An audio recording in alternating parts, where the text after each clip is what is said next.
जिस मेहनत से आज तू भाग रहे ना वही तुम्हें सफलता दिलाएगी। झोंक दे अपने आप को इसमें, लगा दे अपने आप को इसमें, यही तुम्हें हीरा बनाएगी। आई होप आप सभी लोग बहुत अच्छे होंगे और उतनी ही बेहतर तरीकों से आप सभी लोगों की पढ़ाई चल रही होगी। तो प्यारे बच्चों, आज इस वीडियो में मैं आपको बताने वाला हूं लास्ट हमारे 30 डेज की स्ट्रेटेजी की क्या हमारी प्लानिंग जो है बच्चों होना चाहिए अगले इस 30 दिनों के लिए। अब क्योंकि हमारी बोर्ड एग्जाम जो है 1 मार्च से और जो है 3 मार्च से स्टार्ट होगा। अब इस टाइम को अगर हम देखें तो सिर्फ और सिर्फ हमारे पास -30 डेज, मैं +30 डेज नहीं बोलूंगा, -30 डेज, क्योंकि अब जैसे एक एक दिन करते गए मतलब आपकी यहां से जो है उल्टी गिनती जो है बच्चों स्टार्ट होगी। मतलब 30 डेज 20 डेज ऐसे करते करते आपके पास बाकी का रहेगा एक दिन। तो आपको उस एक दिन के लिए पूरी चीजों को लास्ट डे के लिए पूरे को बचा के नहीं रखना। सबसे बड़ी चीज है ये, सबसे बड़ी कॉमन मिस्टेक है ये बच्चों की, भयंकर वाली। अभी क्योंकि प्री बोर्ड एग्जाम आप लोगों ने दिला है तो मुझे आप लोग क्या सीखो मुझे नहीं पता, आप लोग अपने आप में क्या एनालिसिस किए मुझे नहीं पता, आपने अपने आप में क्या कमी ढूंढे, अपने आप में क्या पावर ढूंढे वो मुझे नहीं पता, वो आपको खुद पता होगा। बट मैं जो है आप लोगों में क्या चीज नहीं दिखाऊं पता है, ये लास्ट डे मैक्सिमम ऐसे बच्चे हो आप लोगों में से, ऐसे बहुत से बच्चे जो आखिरी दिनों के लिए बचा के रखते हो लास्ट डे के लिए कि कल एग्जाम है, तब आज आपको होश आता है कि अरे मेरा तो कल पेपर है, मुझे पढ़ना है, ये करना है, वो करना है। लास्ट डे आता है तब आपको पता चलता है कि सर इंपॉर्टेंट क्वेश्चंस क्या है, सर क्या क्या पढ़ के जाए, भैया क्या क्या लिख के आएंगे, क्या करके आएंगे, क्या आएगा, क्या 100% क्वेश्चंस है। ये लास्ट डे पे ही क्यों आपको होश आता है, या आप लास्ट डे के लिए पूरी चीजों को क्यों बचा के रखे हो? क्या आपको नहीं पता है बेटा कि 1 मार्च को या 3 मार्च को आपका एग्जाम है? नहीं पता? फिर भी पहली बार तो बोर्ड इतना पहले हमें टाइम टेबल बना के दिए हैं कि इस तारीख को एग्जाम होगा, और बोर्ड को देने से पहले, बोर्ड का टाइम टेबल आने से 1 महीना पहले भी मैं इस टाइम टेबल को बता दिया था कि बेटा इस डेट पे ना जो है आप लोगों का एग्जाम होना है, और इजीटिक वही टाइम टेबल छप के आया। माइनर चेंजेस हुआ है एक एक दिन का, और जो 2 डेट बताया था या तो इस डेट या इस डेट में, वही डेट छप के आया सीधा सीधा। फर्स्ट एग्जाम का तो प्रॉपर बताया था ना, सामने की 2 से 3 सब्जेक्ट हो तो एकदम करेक्टली बताया हूं आप लोगों को। फिर भी आप लोगों ने लास्ट डे के लिए बचा कर, प्री बोर्ड आपका कितना खराब गया, कितना अच्छा गया, उस चीज का एनालिसिस तो सबसे पहले कर लेना इस वीडियो को देखने के बाद। फिर उसके बाद क्या करना है A to Z बच्चों, मैं वो आपको बताने वाला हूं, ठीक है। अब यहां से अगर आपको कमबैक करना है, वापसी लाना है, याद रखना अपने आप को ना मैदान में आप खुद ला सकते हो, कोई तीसरा पर्सन यहां पर नहीं आ सकते, या दूसरा तीसरा कोई नहीं आ सकते। अगर आपको कुछ बड़ा करना है इस साल तो आपको झोंकना पड़ेगा, खुद को लगाना पड़ेगा, ठीक है, तब जाके आप हीरे की तरह चमकोगे। इसलिए स्टार्टिंग में वो चीजें, वो लाइन मैं बोला हूं ताकि आप समझ जाओ कि अब आपको क्या की जरूरत है, ठीक है। तो इस 30 दिन में ना आप खुद की एक स्ट्रेटेजी बनाओ कि मुझे क्या क्या करना है, ठीक है। सबसे पहला काम तो यही कर लो बेटा, क्या है वो, टारगेट। जब तक ये टारगेट नहीं रहेगा ना कुछ नहीं होने वाला। सबसे कमी तो यही है, टारगेट की कमी। टारगेट ही नहीं है कि कहां जाना है, क्या करना है, कैसे करना है, वही नहीं पता तो आप कुछ कर भी नहीं सकते। इसलिए मैं बोलता हूं टारगेट सेट करो, कर लिए हो तो अभी भी आपके मौका है आपके पास कि अगर आपके प्री बोर्ड कितना भी घटिया क्यों ना गया हो, अब बड़ा कर सकते। बस आपको जरूरत है टारगेट सेट करने, और उस टारगेट के लिए अपने आप ऊपर एक चीज, कॉन्फिडेंस, ठीक है। क्या है कॉन्फिडेंस? हिंदी में क्या बोलते हैं? ये आत्मविश्वास। क्या बच्चों? आत्मविश्वास। खुद के ऊपर आपको विश्वास करना पड़ेगा, खुद के ऊपर आपको मतलब लाना पड़ेगा, इस कॉन्फिडेंस को इस हद तक लाना पड़ेगा खुद के अंदर कि हाँ मैं कर सकता हूं, कर सकती हूं, या मैं करूंगा ही, करूंगी ही करके आपको अंदर बच्चों इसको लाना पड़ेगा, तब तो हो पाएगा, वरना नहीं, ठीक है। आपको खुद के अंदर सबसे पहला चीज जो है मैं बोलूंगा टारगेट सेट करना। टारगेट सेट करने के बाद हाँ उस टारगेट को मैं अचीव एनी हाउ करूंगा, मतलब करूंगी, अपनी पूरा 100% लगा दूंगा, लगा दूंगी, ये आपको अंदर में लाना पड़ेगा, तब जाके होगा। प्री बोर्ड को अभी साइड में रखो, थोड़ा सा उसको पॉजिटिव लेके चलो, हाँ उसमें जो हुआ था सो हुआ था, वो तो मेरे लेवल था, इस लेवल को पार किया हूं तब यहां पर आया हूं करके आपको उस चीज को दिमाग में रखना पड़ेगा। अगली चीज है, एक तो ये हो गया, अगला चीज है जिस चीज से आपको बचना पड़ेगा। बचने के लिए बहुत सी सारी चीजें हैं। अभी कुछ चीज को बचना मैं बोल दूं, या तो इसी को मैं बोल सकता हूं बच्चों क्या, छोड़ना। अभी आपको बहुत सी चीजों को छोड़ना पड़ेगा। अपनाना तो बहुत कम चीजों को है, छोड़ना बहुत सारी चीजों को है आपको। अभी क्या क्या छोड़ना है? सबसे बड़ी चीज है बहाना। अगर आज बहाना करते रह गए ना कि मेरे पास ये नहीं है, वो नहीं है, आज नहीं कल पढ़ूंगा, यही दिमाग में रहा तो समझो आपकी नैया पार हो रखी, कोई नहीं बचा सकते आपको। याद रखना। तो बहाना को तो पूरी तरीका से उसको प्लस मार दो, आप छोड़ गया उसको। कुछ नहीं, बहाना ना ऐसी चीज है, एक बहाना बनाओगे तो आपके उस एक बहाना के पीछे सीधा स्क्वायर लगते जाएगा। ठीक है, स्क्वायर लगते जाएगा, लगते जाएगा, लगते जाएगा। ये नहीं है तो वो नहीं है, वो नहीं आ जाएगा तो वो नहीं है, वो आ जाएगा तो वो नहीं है, बहुत सारी चीजें आती जाएगी। तो इन चीजों को छोड़ो। और मेन चीज है वो क्या है आप लोगों को, ओवर थिंकिंग। बहुत से बच्चों को ओवर थिंकिंग ये है अभी के टाइम में ना, ये महीना ही ऐसा है, फरवरी महीने को हम तो बोलेंगे बहुत से बच्चों को एग्जाम इस टाइम में चलते रहता है। तो इस टाइम में सबसे बच्चों के पास आती है ओवर थिंकिंग। ओवर थिंकिंग के बाद कोई चीज है तो वो है डर। ठीक है, डर के बारे में बताऊंगा, उससे पहले यहां सीख लो ओवर थिंकिंग ना बहुत ज्यादा मत करना। अगर ओवर थिंकिंग आ गई ना आपके अंदर, अरे मेरे से होगा नहीं होगा, जो कर रहा हूं वो भूल रहा हूं, भूल रही हूं, ऐसा दिमाग में आने ही मत दो। आप इस हद तक भी खाली मत हो कि आपका दिमाग सोचने को लग जाए, क्योंकि एक बार सोचने लग जाओगे ऐसे ऐसे चीजें तो वो यहां सोच के वहां पता नहीं कहां पहुंच जाएगा। इसलिए आप लोग बच्चों ध्यान रखो, ओवर थिंकिंग नहीं करना है। आप अपने आप को भी खाली रखो ही मत कि वो दिमाग सोचने लग जाए। आप या तो पढ़ो या तो कुछ इंटरटेनमेंट की चीजें कर सकते हो। ठीक है, लाइक सॉन्ग सुनो, मूवीज देख लो, थोड़ा थोड़ा, बहुत ज्यादा नहीं। बट ओवर थिंकिंग से बचो। आपको एकदम ज्यादा सोचना नहीं है, मेरे से नहीं होगा, मैं भूल रही हूं, भूल रहा हूं। बहुत से बच्चे मेरे पास ऐसा कॉल आती है, नहीं हो पा रहा है, नहीं पढ़ पा रहा हूं, नहीं पढ़ पा रही हूं। ये सब चीज सोचो ही मत, बस बोल के मैं करूंगा मतलब करूंगा। ठीक है, इतनी कॉन्फिडेंट अपना बढ़ा लो ना, अपने अंदर में इतना ला लो कि आप लोगों को ये बोल सको, अगर मैं एग्जाम में बैठा, समझो टॉप कर गया। क्या बोलो मैं, एग्जाम में बैठा, समझो मैं टॉप कर गया। इतने मतलब बोलने की आपके अंदर हिम्मत आ जाए, इस लेवल की पढ़ाई कर। कोई लोग बोलते हैं ना, मैं गेम में उतरा, समझो गेम पलट गया ना। सेम कॉन्फिडेंस आपको अपने अंदर बच्चों लेके आना है कि ऐसा हमें करना है करके। क्लियर? Over thinking. अब दूसरी चीज है, ओवर थिंकिंग रहेगा तो एक चीज और आपके अंदर आ जाएगा, डर।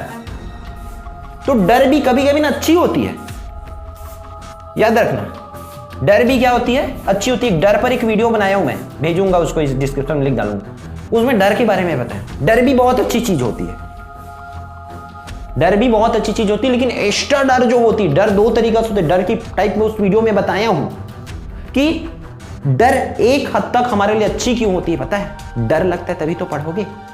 देख लेना, ऐसे लड़का या ऐसे लड़की जिसको बिल्कुल भी डर नहीं है ना, उसके पढ़ने का लेवल 0 है।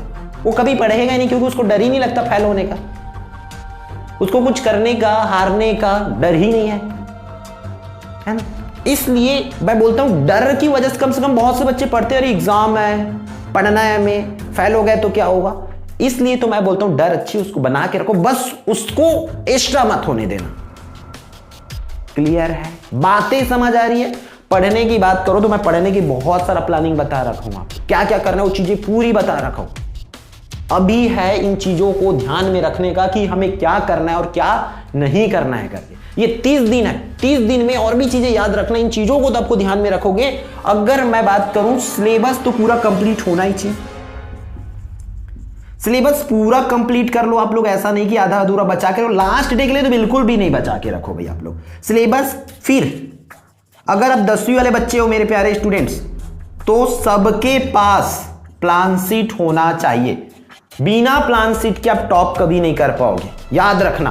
प्लान शीट होना चाहिए। जैसे मैं हर बार हर एग्जाम के लिए प्लान शीट बनाता हूं, वैसे आप अपने रूम में, अपने टेबल में, अपने कॉपी पे, अपने दिमाग पे ना एक प्लान शीट बना के रखो कि मुझे ये इस सब्जेक्ट में ये चीजें करना है करके। तब आप टिक लगाते जाओगे ना तो आपको समझ में आएगा। वरना कई बच्चे भूल जाते कि इसमें अरे इसको भी पढ़ना था, इसको तो बहुत दिन हो गया पढ़े, भूल गए थे, ऐसे होता है। इसलिए एक प्रॉपर प्लान शीट आपके पास होना चाहिए, जो मैं अभी प्री बोर्ड एग्जाम में कुछ कुछ सब्जेक्ट का बताया, या मैं 2 महीना पहले भी एक स्ट्रेटेजी वीडियोस बना रखा हूं, उस पर भी लिखा हूं कि अगर मुझे ऐसे करना है तो उस ऐसे में क्या क्या करना है, नोटिस करना है तो नोटिस पे क्या करना है। अगर मैथ्स की प्लान शीट की बात करूं तो इस चैप्टर से क्या क्या क्वेश्चंस मुझे करना है, क्या क्या टॉपिक है जो कंफर्म पूछे जाएंगे, वो चीजें आपको होना चाहिए। और दूसरी अगली चीज आपके इस 30 दिनों में आपको अपने अंदर में रखना है कंटिन्यूटी, एकदम कंटिन्यूटी बना के रखो, ठीक है, कंटिन्यूटी बना के रखो। अगर कंटिन्यूटी नहीं है ना बच्चों, अगर कंटिन्यूटी नहीं आती मान के चलो आपके अंदर, तो गया, फिर हो गई, तो फिर कहानी खत्म यहीं से। कंटिन्यूटी बनाना पड़ेगा, रेगुलर, थोड़ा पढ़ो लेकिन रोज पढ़ो, कंटिन्यू पढ़ो। ये 30 दिन में ये मान के चलो, अगर 30 दिन की अगर मैं बात करूं ना, अपने आप अंदर एक बच्चों एक वो बना लो, क्या, जैसे कि 30 दिन है तो 30 दिन में अगर हम मान के चलो एक एवरेज टाइम है 5 आवर, एवरेज टाइम है 5 आवर, एवरेज ना एकदम कम से कम में, आपको तो जो जरूरत के हिसाब से देखना पड़ेगा ना। हो सकता है किसी को 2 ही घंटा पढ़ेंगे तो भी वो टॉप कर जाए, क्योंकि ऐसा तो लिखा नहीं कहीं कि आप 2 घंटा पढ़ोगे बेटा तभी टॉप करोगे, या 4 घंटा पढ़ोगे तभी टॉप करोगे, या 10 घंटा पढ़ोगे तभी टॉप कर पाओगे, ऐसा तो नहीं। आपको अपने हिसाब से उसको डोज को लेना पड़ेगा। आपको 5 घंटे की जरूरत है कि 6 घंटे की जरूरत है कि आपको 10 घंटे की जरूरत है, आपको अपनी बीमारी के लेवल के अकॉर्डिंग उस डोज को बढ़ाना पड़ेगा। तो मैं एक एवरेज टाइम बता रहा हूं, एवरेज टाइम ना तो बहुत ज्यादा ना तो बहुत कम, 5 आवर। तो इस 5 आवर में देखो 5 0 जा 0, 5 3 जा 15, मतलब ये मान के चलो कि अभी आपके पास 150 घंटा है। इस 150 घंटा को एनी हाउ कंप्लीट करना है, पूरे सिलेबस को, ठीक है। तो पूरा प्लान शीट कंटिन्यूटी बना के रखो, रेगुलरिटी उस पर बना के रखो कि हमें रेगुलर पढ़ना है, और ये दिमाग में आज डाल लो मुझे 150 प्लस घंटा पढ़ना है पेपर के लिए, मतलब पढ़ना है। याद रखना लास्ट डे के लिए आपको बिल्कुल भी ना पढ़ना पड़े, इस लेवल की तैयारी करो। लास्ट डे पे सिर्फ आप जो है पेज पलट के जाओगे, हो जाएगा हो जाएगा हो जाएगा हो जाएगा हो जाएगा, ये अपनी कॉन्फिडेंस लेवल बढ़ा के चलो, ठीक है। और क्या है, प्रैक्टिस, प्रैक्टिस करते जाओ, प्रैक्टिस पे प्रैक्टिस करते जाओ, क्योंकि प्रैक्टिस मैक्स परफेक्ट। अगर बेटा आप लोग प्रैक्टिस नहीं करोगे ना तो कभी भी आप परफेक्ट नहीं बन सकते। आपको जो चीजें करना है उस चीज में अगर आपको परफेक्ट बनना है, बेस्ट बनना है, आपको 80 आउट ऑफ 80 या 75 आउट ऑफ 75 अचीव करना है, 70 आउट ऑफ 70 अचीव करना है, तो बेटा आपको करना क्या पड़ेगा, सबसे ज्यादा जरूरत है प्रैक्टिस की। क्योंकि अगर हम किसी चीज को पढ़ दिए, अरे आता है करके छोड़ दोगे तो वो आप उससे नहीं छोड़ रहे, वो तुम्हें छोड़ देगा बल्कि पेपर में। इसलिए प्रैक्टिस पे प्रैक्टिस करते चलो, ठीक है। जितनी प्रैक्टिस करोगे वो परफेक्ट हो जाएगा, जिस किसी भी चीज का, ऐसा नहीं कि सिर्फ पढ़ाई में। अब डांस का प्रैक्टिस करोगे देन डांस में बेस्ट बनोगे, है ना। डांस उसके लिए भी तो प्रैक्टिस लगेगा ना, तब तो आपकी मिस्टेक नहीं होगी। अगर डांस में भी प्रैक्टिस नहीं किए तो स्टेप्स भूल जाओगे, सेम यहां पर भी होने वाला है, आंसर्स भूल जाओगे, मैथ्स की स्टेप्स भूल जाओगे, सेम होना है। सिंगिंग की प्रैक्टिस नहीं करोगे तो लाइंस भूल जाओगे, रिदम भूल जाओगे, इस तरीके से आपके अंदर होगी। अगर क्रिकेट की बात करें, क्रिकेट में बैटिंग करना, बॉलिंग करना अगर छोड़ दोगे, प्रैक्टिस आपकी रह जाएगी, तो आप कभी भी वहां पर परफेक्ट नहीं बन सकते। क्योंकि आप वहां एकमात्र के लिए डांस करने वाले नहीं हो, या गाना गाने वाले नहीं हो, या क्रिकेट खेलने वाले नहीं हो, आप एकमात्र प्लेयर नहीं, वहां और भी लोग हैं जो आपसे बेहतर करने के लिए तत्पर है। सेम वैसे ही यहां पर भी आप एकमात्र स्टूडेंट नहीं हो। 3.5 लाख बच्चे 10वीं में, 2.5 लाख बच्चे कहां पर 12वीं में, इतने बच्चे हैं जो अपने आप को बेस्ट दिखाने के लिए दिन रात एक करके पढ़ाई कर रहे हैं। तो आपको भी अगर उससे बेस्ट होना है तो प्रैक्टिस करना है, क्योंकि प्रैक्टिस मैक्स परफेक्ट, बेटा याद रखना। इसे ध्यान से करते चलो, प्रैक्टिस बनाए रखो, और इसके बाद यहां तक हो जाएगी। तो मैं आपको क्या, अब मेरा तो सब कुछ हो रखा है ऑलरेडी। अब इस बार की अच्छी चीज ये है कि आप लोगों को बता दूं, अच्छी चीजें क्या है, एग्जाम टाइम में मैं लाइव रहूंगा। तो उस लाइव में देखो, आपको टाइम वेस्ट तो करना नहीं, लाइव में सिर्फ और सिर्फ किसके पॉइंट ऑफ पर होगा बेटा, रिवीजन के पॉइंट ऑफ व्यू से। सिर्फ वहां पर रिवीजन कराया जाएगा आपको, है ना। रिवीजन रिवीजन रिवीजन, ऐसा ये 30 डेज है, तो 30 डेज में हम लोग भी कोशिश करेंगे कि एटलीस्ट हम लोग भी 30 डेज में कम से कम 30 लाइव क्लासेस अटेंड कर लें, कंडक्ट करा दे आप लोगों के लिए। तो इन चीजों को ध्यान में रखो। अब आपको कई बच्चे बोलेंगे, मुझे पता है, क्योंकि पढ़ाईने वाली बात नहीं करो, क्योंकि मैं बहुत बार बता चुका हूं कि आपको क्या क्या करना है, जिसको जिस चीज की जरूरत मैं बता चुका हूं। आपको 90 प्लस चाहिए तो भाई पूरी चीजें PYQ करो, है ना, परीक्षा बोध या सार जो कुछ भी है आपके पास वो पूरी तरीके से कंप्लीट होना चाहिए, बोध हो चाहे सार हो। साथ में अब फिर मॉडल पेपर देख लोगे, मॉडल पेपर वही ऐसा नहीं कि वो पीवाईक्यू में अलग है, परीक्षा बोध में अलग है, मॉडल पेपर में अलग है, ना ना ना ना ना, वही क्वेश्चन है, बस उसमें हमें हमारे माइंड को बताने के लिए हाँ इस चैप्टर का इसकी आंसर ये, हम उसी क्वेश्चंस को अलग अलग जगह पे देख रहे हैं ताकि हमारे दिमाग अच्छे से प्रिपेयर हो पाए लिखने के लिए। ठीक है, तो ये कर लो। फिर हमारी प्रैक्टिस पेपर आती है हर साल बोर्ड एग्जाम से पहले 3 सेट, है ना। प्रैक्टिस पेपर तो हम प्रोवाइड करा ही देंगे फरवरी में भी 15 फरवरी के बाद ही आएगी, अभी तो नहीं आएगी 15 तक, है ना। 15 से 20 फरवरी के बाद ही हम प्रैक्टिस पेपर प्रोवाइड कराना चालू कर देंगे। ठीक है, तो वो आपको करना है प्रैक्टिस पेपर। और लास्ट जाते जाते इस वीडियो में मैं बता दूं सबसे बड़ी चीज है हमारी एग्जाम कैसे होने वाली है। कैसे होने वाली एग्जाम? लिखित में ना। तो भाई आप लिख के प्रैक्टिस करो। क्या करो आप लोग? लिख के प्रैक्टिस करो, क्योंकि लिखित पेपर दे रहे हो तो आपको लिखित ही प्रैक्टिस करना पड़ेगा। ऐसा नहीं है आप पढ़ तो रहे बट लिख नहीं पाओगे। तो कई बच्चों का बहुत मिस्टेक होता है, स्पेलिंग मिस्टेक होती है, मात्रा मिस्टेक होती है। तो बच्चों इस केस में आपको क्या करना पड़ेगा? लिखित प्रैक्टिस करना पड़ेगा, क्योंकि हम लोग एग्जाम भी लिखित देने वाले, इसलिए उसी लेवल का प्रैक्टिस करो। और आखिरी चीज, इसको आखिरी बोलने वाला था बट आखिरी चीज एक और है कि आपको अपने माइंड को ना इधर उधर बिल्कुल भी घुमाना नहीं है। ठीक है, लिख के है तो लिख के ही प्रैक्टिस करो। और आखिरी में क्या बोलने वाला था, हाँ एक चीज है उससे बचो,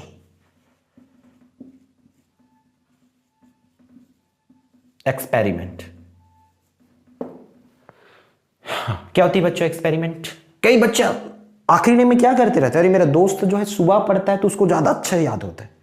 नहीं यार, मेरा वो वाली दोस्त ना रात भर पढ़ता है, रात को 12 बजे 1 बजे तक पढ़ता है, इसलिए उसकी तैयारी अच्छी होती है, तो मैं उसके जैसे करूंगा। अब भी आप लोग अपने आप ऊपर एक्सपेरिमेंट बिल्कुल भी मत करो। आपको जिस टाइम अच्छा लगता है, आपका हैबिट पहले से, क्योंकि ऐसा तो नहीं कि 10वीं में पहली बार पढ़ रहे हो, पहली से लेकर 10वीं तक तो पढ़े हो। कोई तो ऐसा टाइम होगा जिस टाइम में तुम्हें अच्छे से याद होता होगा, कोई तो ऐसा टाइम होगा जिसमें आप अपना बेस्ट दे सकते हो, कोई तो ऐसा टाइम होगा जिस टाइम में आप एकदम मतलब उस टाइम जो पढ़ लिए वो हमेशा आपको याद रहती, कोई तो ऐसा टाइम होगा सुबह या शाम, कोई तो टाइम होगा। तो उस टाइम को ढूंढो और अपने आप में एक्सपेरिमेंट करना छोड़ दो। अब एक्सपेरिमेंट करने का टाइम बिल्कुल नहीं है। ठीक है, अभी हमें सीधा जंग लड़नी है, तो जंग के हिसाब से अपना प्लानिंग करो। ठीक है, तो इस वीडियो में इतना ही, फिर हम मिलते हैं आने वाले इंपॉर्टेंट वीडियो में। जय जोहार, जय छत्तीसगढ़।